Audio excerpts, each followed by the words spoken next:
The wind howled across the rusted remnants of what had once been the Galactic outpost. A sandstorm crept along the horizon, painting the sky in bruised shades of gold and gray. What once bustled with the life of a thriving alien colony had fallen silent. Silent except for a child's cry. Deep within the wreckage, in a section of the station half buried under collapsed metal and scorched earth, a flicker of movement stirred. Little Vani, barely 6 rotations old, clutched her mother's hand as tightly as her frostbitten fingers would allow. Her large teal eyes were swollen from crying, and her ribs were showing through the thin membrane of her mottled skin. Her mother, Sera, barely had the strength to hum the lullaby of their people anymore. "It's okay," Sera whispered, though her voice cracked like brittle glass. "Shoo! Someone will come. Someone always comes." But no one had come. Not in cycles.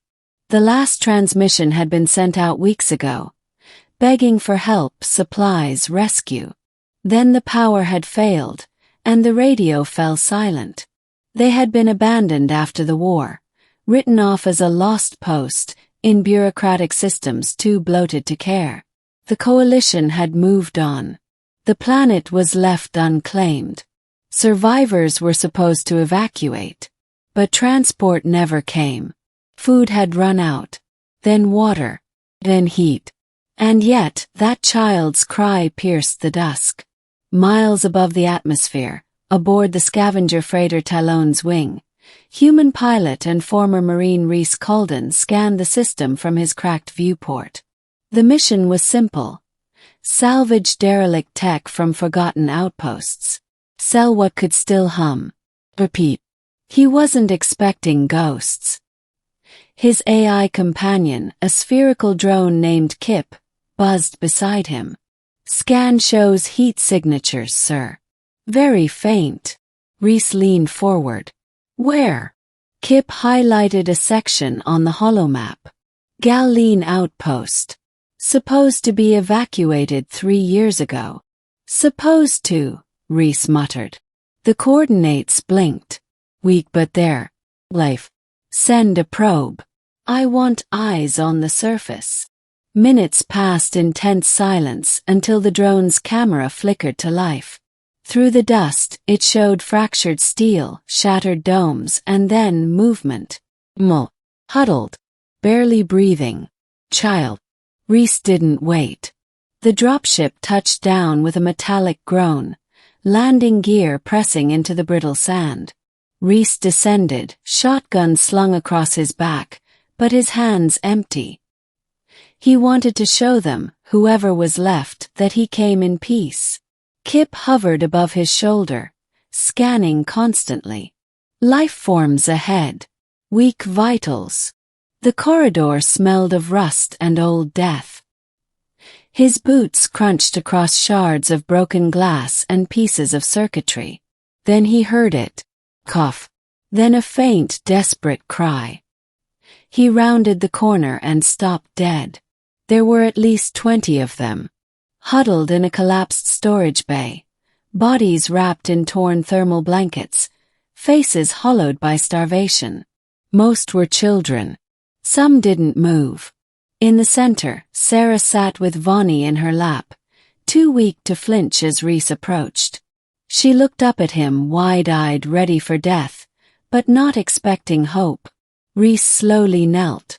"You're safe now," he said softly, trying not to let his voice break. "You're not alone." Sera blinked.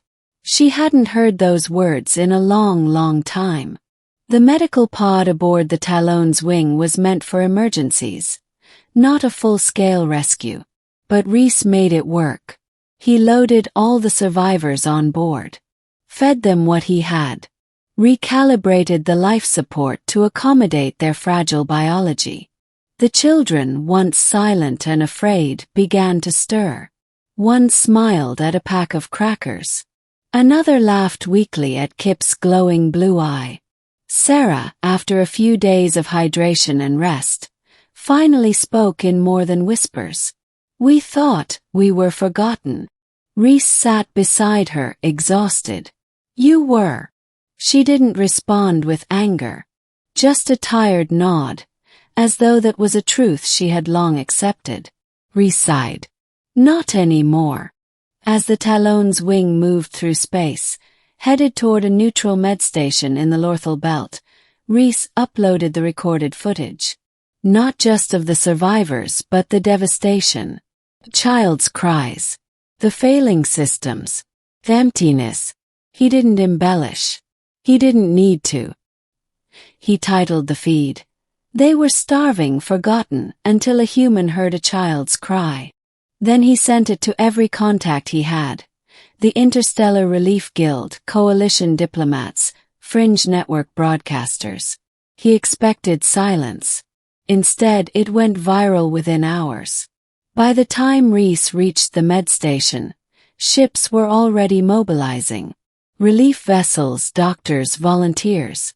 Messages flooded in, apologies, anger, and offers of help.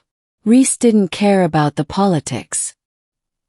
He cared about the way Vani clutched his hand as they disembarked. How she no longer looked like a ghost, but a child again. How Sera, once defeated, now stood tall, even if her frame still trembled. The medics took over. He watched as the survivors were wheeled away, wrapped in clean linens, fed proper meals. A young reporter stopped him. "Captain Colden, how did you know they were still alive?" He looked past her, at the children disappearing behind glass doors. "I didn't," he said. "I just heard a cry." 2 months later, Rhys returned to the Galactic system, this time aboard a ship filled with engineers and volunteers.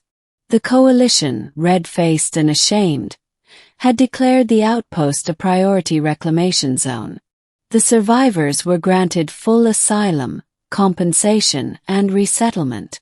Vani ran to meet Rhys as he stepped off the new landing platform. Her cheeks were full now, her smile unbroken. She held out something wrapped in cloth. He opened it. Just a small hand-carved figure of Kip, the little drone that had hovered beside him that day. "It's for you," she said proudly. "So you don't forget us." Rhys knelt, brushing her hair back gently. "I never could."